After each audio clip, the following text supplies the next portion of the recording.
It's harped on over and over. You should take electrolytes if you're an athlete.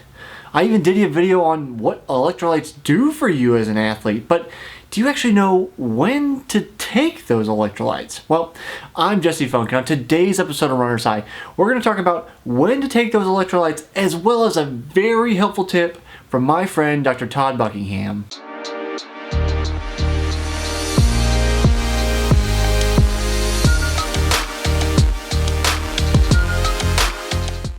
I know that you know that you're supposed to be taking electrolytes, but what if I told you that that message has actually been over-exaggerated? Recently, in my second chat with Dr. Todd Buckingham on the Smart Athlete podcast, we were talking about an experiment running, or as he was studying various athletes in Kona getting ready to race the Ironman World Championship. Now, he was doing this test to figure out what their loss of sodium was per hour or per liter of liquid. It's an inactive test. If you want to know more about this and my whole conversation with Todd, subscribe to the channel, hit that button right there, that bottom right hand corner, then go check that out, Smart Athlete Podcast episode 29. What Todd mentioned in particular is that it's very important for long distance athletes to take electrolytes.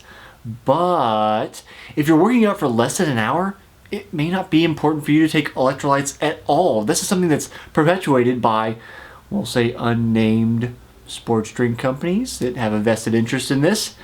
But it's important to know the difference. And this is actually something that comes up all the time on the Smart Athlete podcast when I talk to registered dietitians. The need to have electrolytes is really not so much of a need as a company advertised thing.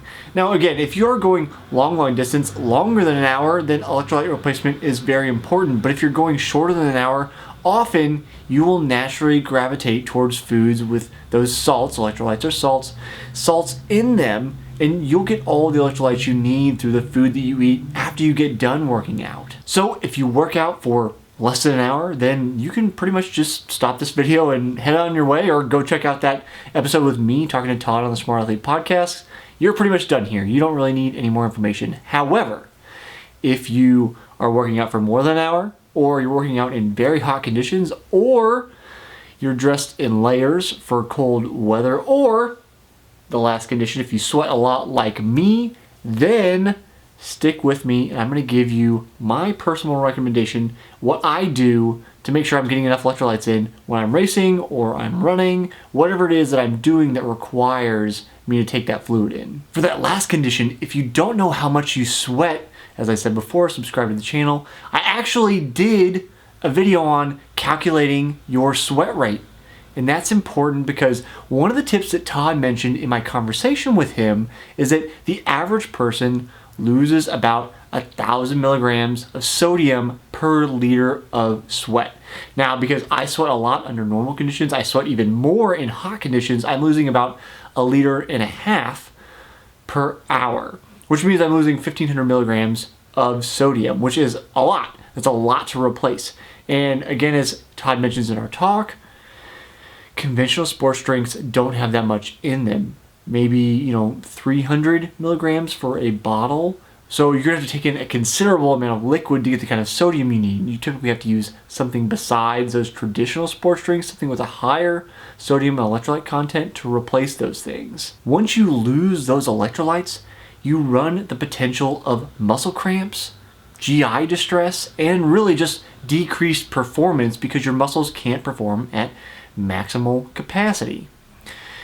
One of the people that Todd helped in Kona just before the Ironman World Championship actually wrote a comment and let me know on the podcast. He wrote a comment below, and he said that because Todd did this testing and helped him know that he wasn't taking in nearly enough electrolytes, that for the first time ever racing an Ironman distance, he was able to go without any GI distress at all, which is awesome. So when do you actually take those electrolytes in? I like to do what I refer to as the SIP method, and this kind of falls under the same ideology as when I suggest rate of perceived exertion as something that you should learn. It has a lot to do with listening to your body and knowing how to adjust on the fly, because you can make a plan and decide, I'm going to drink this much fluid at this time, and it has to be this way, But there's actually an increasing case of people getting hyponatremia, which is overhydration because they stick to a plan. You can also underhydrate if it's hotter or worse conditions and you only stick to that plan. So the ability to adjust on the fly is very, very important. And to learn how to do that is also important. So using this sip method that I use when I'm racing or when I'm out riding, this is a great way to figure out, exactly how much you should be taking in and when. The sip method is as follows. I wish this was a nice acronym, but it's not. It really has to do with sipping. So basically, you're going to take your bottle, assuming you're bringing bottles with you on your run. If you're not, you're going to have to figure out a small looped course, and you're going to take a sip every 5 minutes. This has to be something that you're familiar with, a sports drink you already know.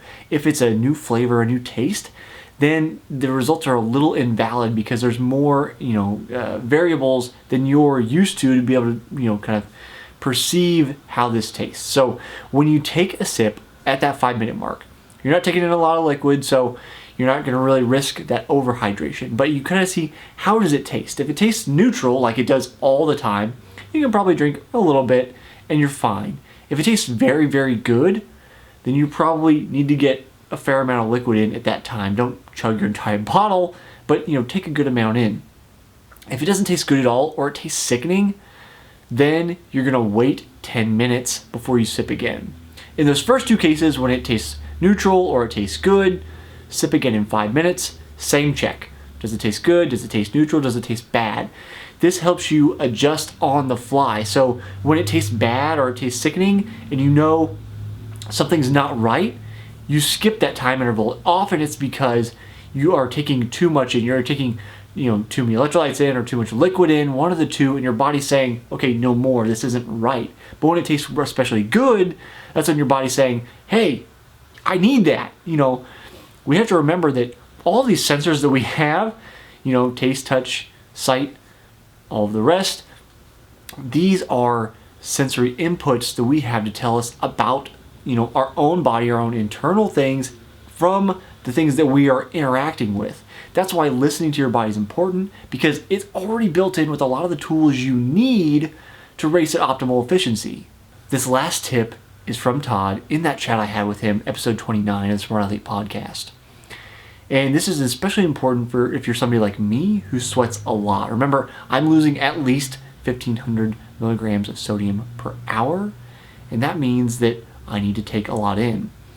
It especially affects me on hot days. I wilt in a triathlon on a hot day, and I usually am not able to run as effectively as I can at the end because I've lost so much liquid and electrolytes.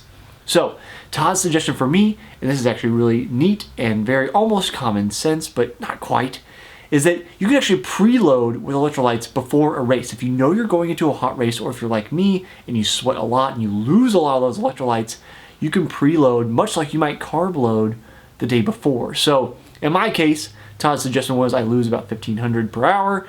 I could preload that 1,500 the night before, and that's going to help me with water retention on the day of an event to make sure that I'm going to operate near or at optimal efficiency. So that's it for this episode. I'll see you next time on the next episode of Runner's High.